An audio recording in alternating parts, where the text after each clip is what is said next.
All around the skybound world, are you looking for some G.I. Joe? There's Autobots and Decepticons and creatures from the sacred brain. All we need is Energon, sweet Energon.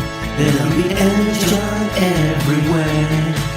There'll be robots swinging, aliens killing, and Decepticons in the streets. Yeah! Hey, it's me, Mark, and you are watching or listening to, if this is the audio-only podcast after the fact, Talking Joe, what an introduction, the G.I. Joe Comics podcast. Now, today I'm doing a special live stream just to try and cover some of the exciting news coming out from the floor of San Diego Comic-Con, SDCC, CCC. For those in the know, that stands for San Diego Cobra Commander. So I will not be doing that thing alone, though. As not always, I will be joined by my not usual host. It's I don't know if I can keep on doing this in opposite, but it's also a real American hero, let's say. It's Jason from Order of Battle podcast. Hey, Jason. Good morning, good afternoon, good evening, depending on your time zone. Mm-hmm. It's every time somewhere in the world, isn't it? That's right. So we are live, which means that if you are watching this live, then you are free to interact with your reactions, messages, etc. So hello, Joe. Hello, Simon. Afternoon, chaps. Simon. I hope you're not going to miss the exciting Wiz football as a result of us, Simon. And hello, Frank. And Frank's ear and his dog. So, I thought really that there was a lot of interesting news coming out from San Diego, and particularly the Energon Universe panel. So it might be a bit of fun to just have a bit of an impromptu live stream and sort of chat and react to some of that news. Jason, have you been to San Diego Comic-Con before? I have not been. I begged to go when I was a kid, and no one was going to make that road trip just so I could nerd out over some comics. And now it's so enormous that I don't even know how to get tickets. It is something that I should look into in the next couple years. That would be, especially with this huge resurgence of Joes over the last 5 years. And San Diego Comic-Con seems to be a great place for us to see all the new Joe news. I've not been keeping close track, but, Chris Scott from Grindhouse Toys, with his World War Hell that just kickstarted, he's out there. He's hanging at the Big Bad. Well, he's with the Big Bad Toy Store, and I think he was on a couple panels. So he's out there. And, I've got a buddy, Tommy, that's out there. And then your friend and mine, Michael Hill, is out there of Cold Slither fame. Enjoying the Cold Slither celebrations, yeah. That's right. So they've brought him in, since he is the originator of Cold Slither. So I've been talking to the three of them, but I've not been doing the best at keeping up with the news. Very good. Yeah. Phil Donnelly has been the roaming correspondent for Full Force and What's on Joe Mind. And Diana has also made it out there as well. So there's a fabulous photo of her with Cold Slither in the flesh as well. So that's great. That's excellent. Infinite Entertainment, Ignorant Toys, but was watching review of the SDCC Void Rivals set. Is it normal for figures to be held together with rubber bands? I can't tell if that's sarcastic or not, but I could tell you it is for me. I mean, you might have seen this little guy before. Is a certain character called Snake Eyes, came out back in the day, and look, he is held together by a rubber band, as it should be. And you have a Robo Snake Eyes Mark III behind you. Mm-hmm. Yeah, the Robo Snake Eyes. It's an exclusive one of one with there we go, with full HasLab style features. With a light up Arashikage logo. Let's get into some of the news, shall we? So first up on I think the Friday evening, Thursday in fact, Thursday July the 24th was the Robert Kirkman live at SDCC panel. So very focused on him, his current goings on. Must be one of the busiest working guys in comics. There is no shortage of comics stuff and stuff happening outside of comics. Because I guess once you become supremely successful, it's not just comics. It's licensing, toys, video games, media adaptations, all of these kind of things. So goodness knows how he's still able to write the 4 or 5 books that is on his monthly slate. Well, he just took over Transformers, right? So we're going to see him as the Transformers writer. Exactly. In the Energon universe, he's Transformers and Void Rivals. Yeah. Then he's got Walking Dead coming out, but that's reprint. He's got Battle Beasts, which is really number 3. And then he's also got his new book called Skin Breaker, another one that he's sort of attached to. So yeah, quite a chunk of stuff. So in the Robert Kirkman panel, it was very much an overview of what's going on in his world. Nothing too exciting in terms of Energon Universe reveals. They did do a recap and touch on the fact that he's writing Transformers from issue 25 on October. Did they happen to address the rumors of a cartoon? I don't know that they touched on it in his panel, but I believe that a question was asked in the Saturday panel, and essentially it was a little bit fobbed off that there wasn't anything going on or that they could talk about. Certainly if they're something as big as that, you want to do a really, really big go hard reveal, and either there's nothing going on or there is something going on and they're just not in a position to share it. Right. Yeah. And I suspect it's probably the latter. Right. San Diego is a great place to do that big reveal, but if the papers aren't signed before July, then if you don't have all of your ducks lined up in a row, your Energon ducks that transform into what do ducks transform into? But they'll be expensive, so put it on the bill. So yeah, unless you're completely ready for it, you want to go on something like that. That is big news, and it's going to cost. It's going to be big budget, and it's going to be for the likes of Hasbro and Skybound. It's going to be one of the biggest things on their slate. So it's either you kind of don't mention it or you go really really hard. Yeah, that was basically the answer. Kirkman said he's too busy writing Void Rivals and Transformers to work on a cartoon. But it's sometimes those things you can say, oh no, nothing's happening, and then you find out later on there was lots and lots happening. It's one of those white lie situations, I think. So they also touched on the upcoming Quintesson War, which we'll look at in a bit more in a second. And in non-Joe news, they talked about what's going on in the Invincible Universe Battle Beast, the fact that they've got this Invincible Versus video game, and also they've got the Skin Breaker book coming up, and they talked a little bit more about the cartoon as well. So they, I think, formally announced the next season was happening. I think they said we might have to wait till 2026 for that, but that he's had a roadmap of getting all the way to the end of Invincible, which would take 6 or 7 series, I think. So they gave away a voucher for a Battle Beast exclusive comic, and I believe they also gave out in person the Ashcan for his next big book, which is Skin Breaker with David Finch. And I believe he said that he'd been working on that for a number of years. So sometimes something like Skin Breaker or Battle Beast, it lands, but actually a good chunk of the work was done a number of years before. So for I think both this and Battle Beast, a lot of Kirkman's heavy lifting in terms of writing the scripts was done a number of years ago. Yeah. So sometimes there's a lot being released, but it doesn't necessarily give a reflection of how much attention that is being made in terms of the current workload. That cover is really cool. The title obviously makes me think of werewolves, but that cover does not. So I'm going to have to check this out. Yeah.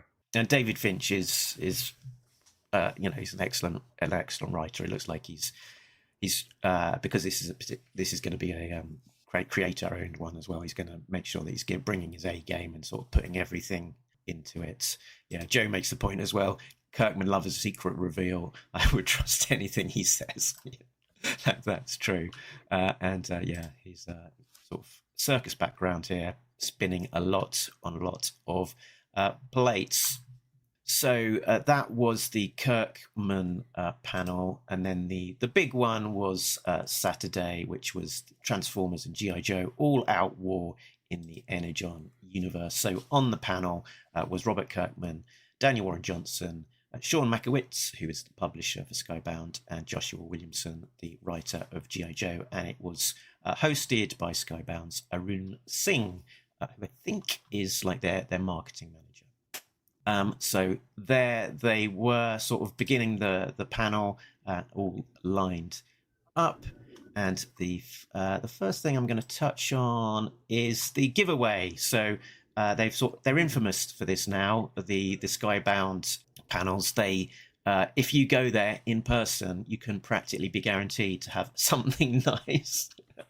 And in this one was no exception. They had Energon Universe 2025 Ashcan exclusive comic with cover art by Ludo Lullaby being given out to attendees. Yeah, Ashcan is not really a proper term anymore, is it? Because that's not going to go in the waste paper basket. That's going to go on eBay. Yeah, it's not a trash can. It's yeah. I did have a quick look on eBay. There are a couple of copies currently live, and the people who got that for free and putting them on eBay with a price of about $80. So, okay. If you are minded that way, it's not a bad use of your time to go to these panels and get one of these books. I've not seen a huge amount of the interiors. I saw some people posting some black and white images of the sort of Transformers preview art in there, and also as is relatively typical for these books, there was a bit of a reveal of some of the I'll call them turnarounds, the character kind of designs from Tom Riley, and this one is focusing on Xandar and Zarana, updating their look a little bit since we last saw them either as toys or as characters in the Cobra Commander miniseries, which is where we last saw them in the Energon universe, and they're going to be playing a bigger part of the book come issue 13 with the Dreadnok War. They look really good. I like those designs. Yeah, they look cool. I think Tom Riley can make pretty much anything look cool. So. I do like this consistency of him sharing these designs with them, kind of looking at their hands. Speaking of which, they gave a bit of a reminder of Matt Tracker appearing in the Energon Universe with a recap that he appeared in the free comic book special 2025 back in May, and hinting that we can see a bit more of Matt Tracker in the future. So I'm looking forward to seeing where in the Energon universe he will next appear, and if he'll bring along any exciting vehicles or friends with him. There's that, and I would very much enjoy seeing this in both O-Ring and in Classified. Joe just noting that he can see 2 on eBay at the moment, cheapest being $115. Right. So you were undervaluing that free comic at 80. Oh, I was quoting £80, so I think we're talking about the same ones. We are talking about the same amount. There we go. So that was Matt Tracker, and thanks to Phil Donnelly for these in-person images of the slides.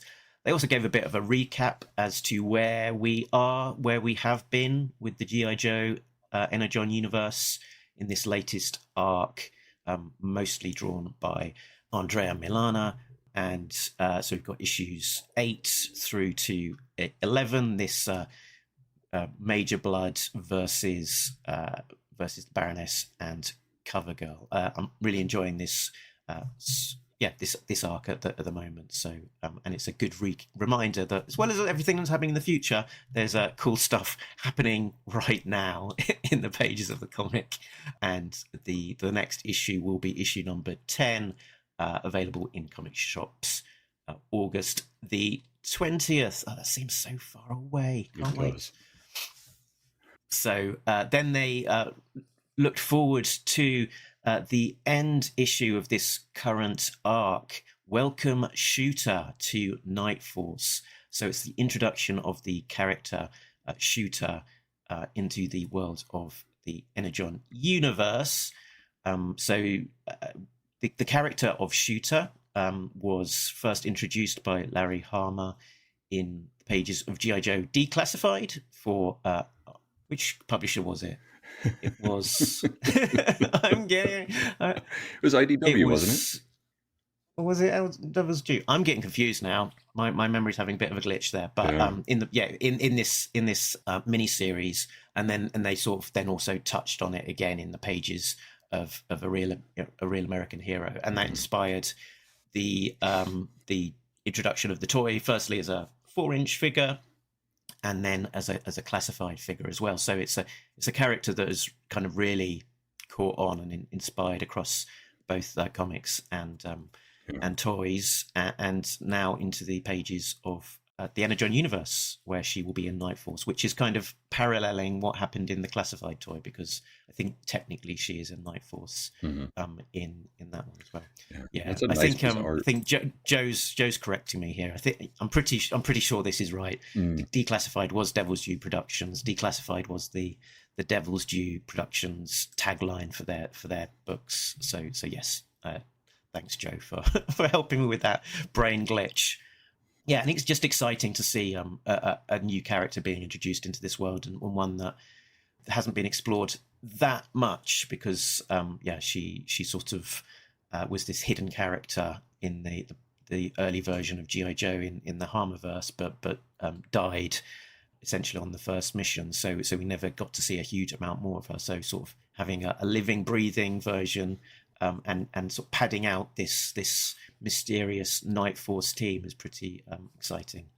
And then we had some cool covers for that. Worth noting that this particular issue, issue number 12, which will be the last one before Tom Riley joins back on the book, is from a guest artist, Marco Fodera, who is, I believe, an Italian artist and has mostly worked in European comics, so is less well known to kind of the likes of us, but he drew a cool warm-up piece of Baroness, Duke and Covergirl that he shared on his socials, and sort of checking out some of his previous work, he does seem sort of very at ease with drawing kind of realistic kind of military adventures.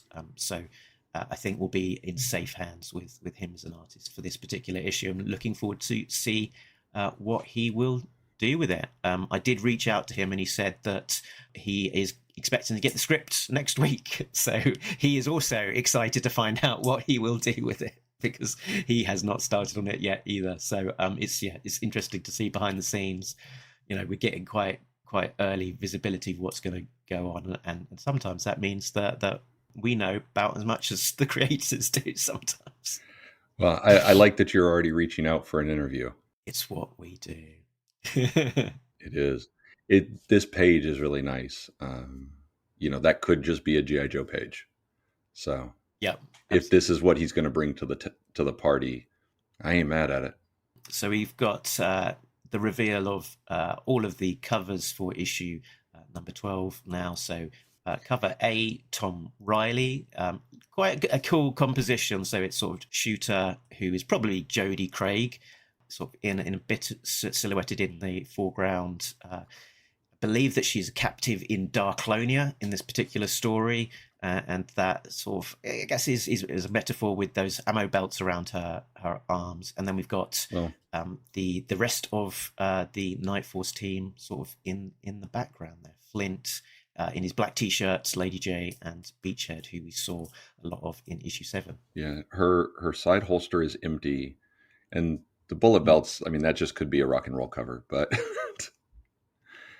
That's really good. I like this. So we've then got the Andrea Milana cover B, shooter in a sort of sniping position up in a tree. The continuation of the connecting covers on the 1 and 10, cover C from Alan Qua. So good. So a sort of a photo on the desk with some bullets and a grenade. That's really good. Steve Epting, who's now done a few things for the Energon Universe. This is an explosion background cover for cover D of Flint in his black T-shirt Night Force look. Love Steve Epting, so it's great to see him continue to contribute.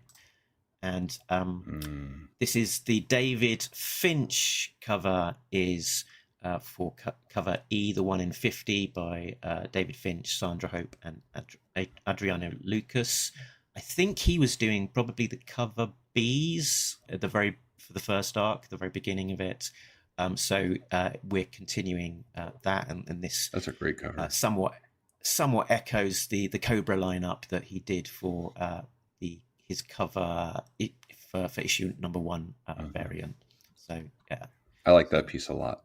I'm not a cover chaser, but I like that one a lot. and then we are looking forward to what is beyond this current arc, which is the Dreadnok War, beginning in G.I. Joe number 13, and they had a cool video looking at the wars that are happening in the Energon universe. So there we go. That's the trailer for all of the things that are going on in the Energon universe for fall 2025. Great production values on that video. It's a lot of fun, and sort of they must have spent quite a lot of time and effort animating all of those separate pieces and so on. I'm very happy with everything we just saw. I'm really enjoying the Energon universe, what they're doing, where they're going, and how they're doing it. I mean, yes, some of my favorites have eaten a bullet or two, but overall, I'm really excited by that. That video was nice. I think writer Joshua Williamson must have been watching a bit of Mad Max Fury Road or Furiosa or something like that, and thinking, I want to write something like that in the G.I. Joe world. How can I do that? So there we go. I had no idea that there was a dog barking in the EU. Yeah. The Energon universe is full of barking dogs. They said, Tom Riley returns to G.I. Joe with issue 13 in November to kick off the Dreadnok War in November. The Dreadnok War begins in G.I. Joe issue 13. Joshua Williamson, Tom Riley, and Jordi Belair bring you an epic so big that it will ship twice monthly in the month of, it might just be twice in November, but I don't know if it's more than that, that would be even better. Imagine 4 in 2 months. I think we probably twice in just specifically November. Anyway, and Cobra Commander is targeted for death. His only hope to survive is Duke ? And cool to see the introduction of the Dreadnok cycle there into the world of the Energon universe as well. So twice a month, November 2025.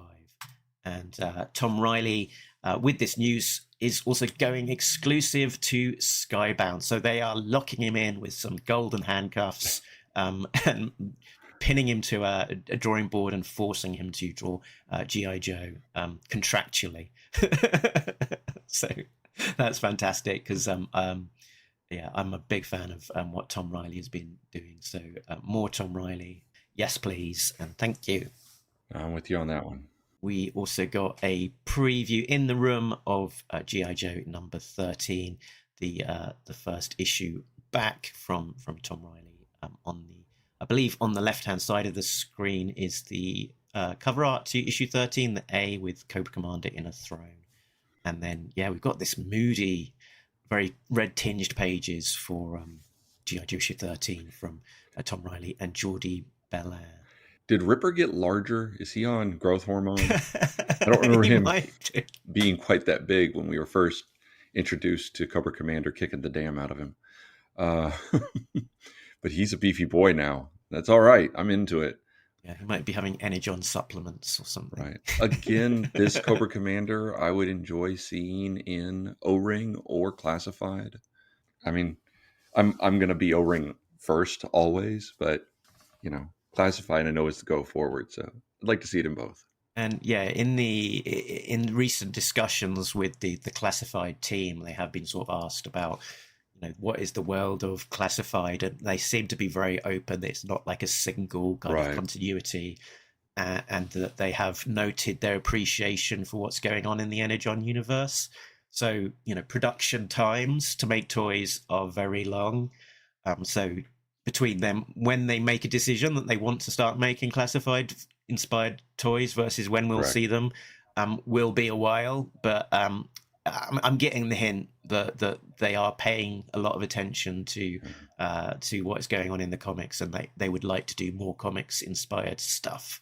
So I imagine that we will start seeing something in that space before too very long. But yeah, with the caveat that these things take a lot of time to happen. So it might be that we don't get news of it until some point next year or something like that. But I would put money down that we'll see something inspired by the Energon universe in toy format before too very long, or specifically in Classified format before too very long, because we've already seen the 3 3/4 inch Void Rivals figures that were San Diego Comic-Con exclusive. Have those gone up for sale or anything? I think they were for sale on site, and that most of the San Diego stuff is either also had a window to go on Pulse, or will go on Pulse in about the next week. So I imagine it might be around about 1st of August we might see a wider release of that. But yeah, don't hold me to it. But I think that will be the case. I would enjoy getting that. They do look very cool. I think it's around about $130 price point for the 2 figures plus Jetfire, something like that. And also in Transformers, there has also been, I think, an official release of the Optimus Prime with the Megatron arm as well. So we've got precedent now. We do have Energon Universe inspired toys. So that is cool. Then more covers. Mark Spears, Ben Oliver, and Jesus Mourinho and Adriano Lucas on covers B, C, and D, featuring the spotlight characters of this new storyline, Cobra Commander and the Dreadnoks. It looks like we might be getting multiple covers from Ben Oliver of the Dreadnoks. His sort of speciality area in his covers is kind of like head portraits of characters. So I think we might be seeing a few Dreadnoks from him. So that would be very cool. I do love his art. Yeah. So that's Ripper and Buzzer, and more variants. We've got Kendrick, Lim, and Ludo, Lullaby, Destro, and Zorana in a kind of Prince Purple Rain type pose on a motorbike there, as well as a blank sketch cover for Dreadnok War specifically. And it always feels like whenever you get a blank cover, it sort of is a little bit of an indicator that the publisher is putting more weight on a particular initiative. And then we've also got all the way out to G.I. Joe 14. So Tom Riley, a cover with Duke, and Cobra Commander with a sort of busted up vehicle in the background as they're sort of pacing across some sand dunes, seeing a bit more of that new Cobra or tweaked Cobra Commander design. Torch from Ben Oliver as the cover C, 1 in 10. The explosion background is Xandar from Jesus Marino and Adriano Lucas, and a cover E from Carmine Di Giando Marinko. I'm sure I said that wrong, but I'm live and I'm not good with long names, and that just looks like a chaotic kind of car chase Sure. going on. And I believe that's Ripper, not Torch, on Oliver's. This one looks like it's on the 14 Yeah. is Torch and the 13 is Ripper. You're right. I got him backward. I even set him backward when we were looking at the pages. Pull my card. Send me up the river. You don't even know what Dreadnoks are. I can't believe it. So I'm a fake fan. So I think that was pretty much all of the G.I. Joe news. And then we also got some Transformers and Void Rivals news. So Robert Kirkman and Dan Mora joining with Transformers issue number 25. And we get a reveal of their covers. So the cover A is the Dan Mora. Then cover C, I've probably got this in the wrong order, is Jorge Corona. Yep, Jorge Corona. And Mike Spicer on the C1 in 10, which is kind of busted up, battle damaged Prime. We have got a sort of jazz full figure from Dan Mora and Andre Juarez on the 1 in 50 cover E. And then we've got a fun John Amor and Andres Juarez for the cover J, which is a foil mask cover. And I believe the foil mask ones are normally open to order, but might be at a slightly higher price point. I've got a feeling you might need to pay an extra $1 for those. But they're sort of the cover is like two components. There's the actual card cover, and then there's the sort of the die cut foil mask cover as a sort of separate component. So you can kind of, if you so wished to desecrate your cover, pull that off and use it as a paper mask. Ooh. And then there's a reveal of a new character joining the Transformers Energon Universe. Welcome, Bulkhead. So this is sort of a green army camo figure with star on his shoulder, and he sort of transforms into a kind of futuristic army transport type vehicle. And one of his fists sort of converts into like a club on a metal chain. Yeah. Are you familiar with Bulkhead? He was in one of the animated cartoons. He was in Transformers Animated, specifically.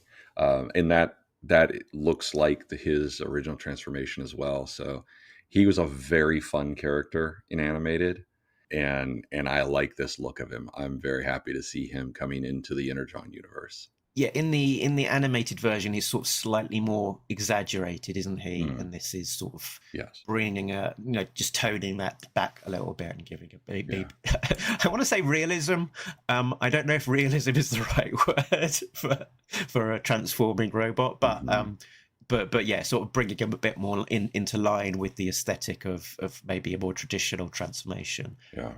And yeah, given that this is the Energon universe as well, it's particularly interesting that we've got a character here who, like Hound, is in a kind of army green with and converting into a militaristic kind of vehicle. So I wonder if that gives it extra potential for crossover. Yeah, and I would very much like to see this in toy form too. This one would be one I'd have to grab. So Infinite Entertainment says that he was also a main character in Transformers Prime. Nice. I did not know that. And we are into Void Rivals. So Andre Bressan joins Void Rivals as the new artist. Andre Bressan and Patricio de Palish on colours. And I believe Andre Bressan, we last saw him drawing the Destro miniseries. So if you enjoyed the art on the Destro miniseries, this is another chance to see him in action. So that starts with issue number 25. Is it going to be his first first issue as artist, tying in to the start of the 6-parter Quintesson War. So what do they say? It's an Energon Universe epic like nothing you've ever experienced, and the sacred ring will never be the same. Ooh, misses. So we've got a few covers revealed for that issue number 25. Lorenzo De Felici, the sort of co-creator with issue 1, is doing cover A. Quintesson heads and the two main heroes down the bottom. Cover B is again the two main heroes. I always forget what they're called, but Darak and Zila, something like that, fighting a Sharkticon in the back. We've got another one from Ben Oliver on the cover C, 1 in 10. That's really nice. Featuring a nice headshot there of a female character. And Carmine D. This is the same one I couldn't pronounce last time, isn't it? Carmine D. Gian Domenico on the cover D. I think that's a transformed Sharkticon, but I might be wrong. That is doing battle there with Darak and his Handroid. Would that be your guess, or do you? I might be wrong. That might be a different character entirely. Yeah, I'm not 100%, but it looks cool. And Lyrix Lee is going to be the cover E. Cover D. Cover Sean. F is Ludo Lullaby with this Chunko kind of badass purple guy whose name I also can't remember, fighting the Sharkticons. And I think that's pretty much us at the end of the SDCC comic news from coming out of the Energon Universe panel. That is a lot of news. Yeah, they fit in quite a lot. Yeah, and to just recap, we touched on it earlier. For those people that were waiting for an explosive break the internet reveal of of the cartoon to be announced, that did not happen. So unfortunately, no news on an Energon Universe animated series yet. But who knows? Maybe SDCC next year they might reveal something about that. So out of all of those bits of news, what was the thing that got you most excited? honestly, the Quintesson War. I'm interested in seeing a lot of that filled out and played out, and I'm curious how they start to combine all of these into one with the Royal Guards person, with the Junkacons, with the Transformers are already a big part of Void Rivals, and Hound is already with the Joes. There's something about Void Rivals that I've really liked, that it seems irreverent and serious at the same time. Mm-hmm. Transformers is always a roller coaster of whoa to aw. And G.I. Joe is pretty consistent in just a good adventure romp. So watching those come together is going to be a lot of fun. But right now, just at this reveal, I'm very curious about the Quintesson War.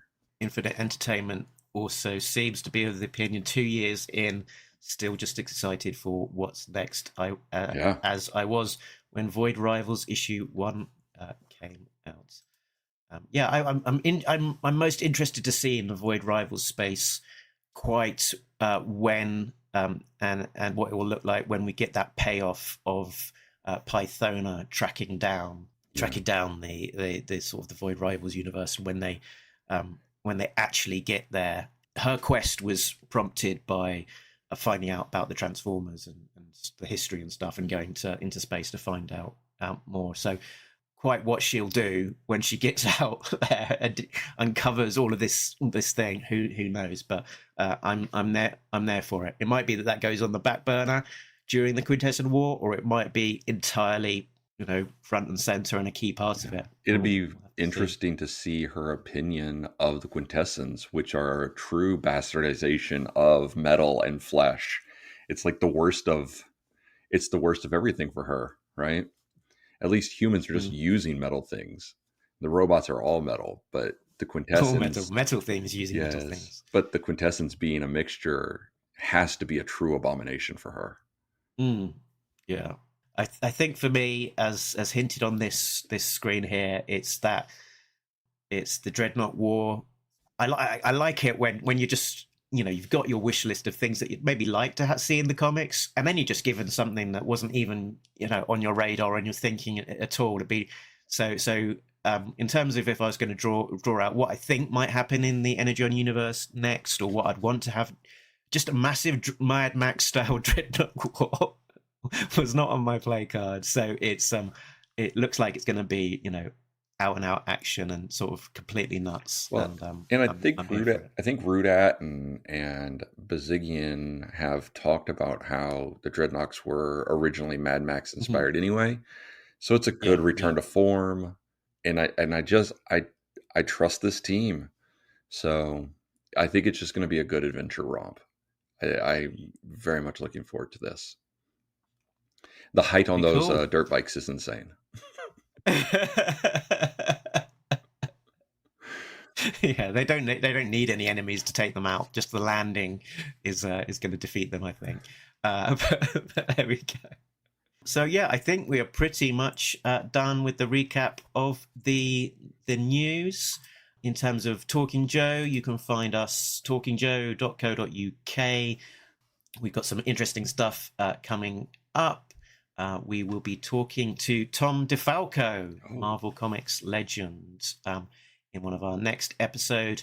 We'll also be putting out a special for remembering Alan Hassenfeld, which will be coming out in the next few days, and as well as all of that, just covering the latest issues as they come out, which is their want. At least 2 a month, or maybe even 3, with the coming double shipping of G.I. Joe during November. And if you want to do some homework, track down and read G.I. Joe Origins number 19 from IDW, which is the prequel to G.I. Joe, A Real American Hero, issue number 321, the next silent issue. That will be a direct sequel to that previous silent issue from Larry Hama. And given that it's in the IDW universe, technically, beforehand, it might not be on everyone's radar. So, if you've not checked that out, go ahead and try and track down a copy, and we will be covering that relatively soon ahead of 321. So he's reavowing at least one disavowed story. Lovely. Exactly. I'm excited by that. 325 was a great issue, or a great episode from you guys. And so I look forward to the next one, 326 and forward. I really enjoy you guys. This is probably 326. So doubly exciting. Screw that one. 327 and forward. Also, as well, big thank you to everyone on the patreon.com/talkingjoe.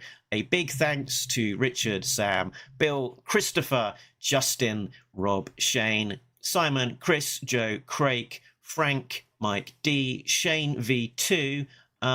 This one has this one has slightly updated gauntlets. Yes. Plus Infinite Entertainment, who is also joining us live, Patrick and Gary V. So, Jason, remind us as well what's going on with Order of Battle. Where can we find you? And have you got anything lined up your sleeves for future episodes? So, Order of Battle podcast, we're hosted on Audio Boom, but you can find us on whatever podcast aggregator you use. I have been trying to lock down someone to talk about Kentuckiana, but everyone's been very busy, and it was a good show. It's twice a year. The summer show is just Kentuckiana Joe Show. The winter is just called Winterfest. It's in Shepherdsville, Kentucky, just south of Louisville. So a nice airport to fly in and out of if you want to come. It's just a Friday night, Saturday show. So nice, quick, and easy. This year, Toy Department brought, a ton of incomplete Army Builder vehicles. So I think he pushed out some 30 or 40 Rattlers, another 50 Sky Strikers, Vamps, like all of it. And cheap, people were getting great deals. They got a little bit of a project, but you can't beat their prices. And Destro's Toy Den was it's the only other show that the dig bins are out at other than Joe Fest. Oh, So it's a great show. yeah. I saw Todd posted that he's building up his dig bins already. That's right. That's right. In preparation for next summer. Well, the next time will be Winterfest, also in Shepherdsville, Kentucky, and then next summer. So that's on the move. In 2 days, I go to Gen Con in Indianapolis, Indiana. It is a role-playing game convention. It is enormous, 80, 90,000 attendees. It's one I've wanted to go to for years. I have been put on staff with our Talisorian, so that gives me the opportunity, especially in my current predicament. So I will be there almost 7 days for a 4-day show. Wow. And so if any of our Joe community is attending Gen Con, you can find me at our Talisorian's booth, unless I'm just wandering around. And so hopefully Beast can come back and do another episode with me after this, because I will be his right-hand man at the show. That's why I'm going. And we had a lot of fun talking about PAX Unplugged. I know it's not a toy conversation. It's not a comics conversation. It's not even a Joe conversation, but it's still a lot of fun, and it's what we nerd out about. So, we still got to get you on. We got to get Simon on. We got to get a handful of others on. I just got to be around more to do the proper scheduling. It's not a great pitch for my show. Or just do one of these live streams, fire and forget. That's no right. Editing. Oh, I don't know. There we go. It's like start getting anxiety. Oh, no editing. I'm already going to beg you to edit this. Yeah, and then hopefully we can get Joel back on. We talked in Kentucky, Anna, about a little bit of his absence. And as he's been telling me, he's working 7 days a week, and most of the time he doesn't even have phone reception. So we can't even get on the phone, let alone schedule an episode with the two of us. He's also in another couple bands. So I don't know how this man has time to pee, but he's very busy. And hopefully I miss just us chatting, So hopefully we can get back to that once his world slows down just enough. Cool. So whatever you do, I look forward to hearing the updates as and when they occur. But I think we are done. And let's just both of us together remind people that what they need to remember until they hear from us next time, it is that. So let's sing it together, and you can join us in the chat as well. Just sort of a little bit of solidarity there. Let's go. All right. Nobody's talking Joe. An international podcast. There we go. No notes. Why do you no invite notes. me back? I'm fired. Laters.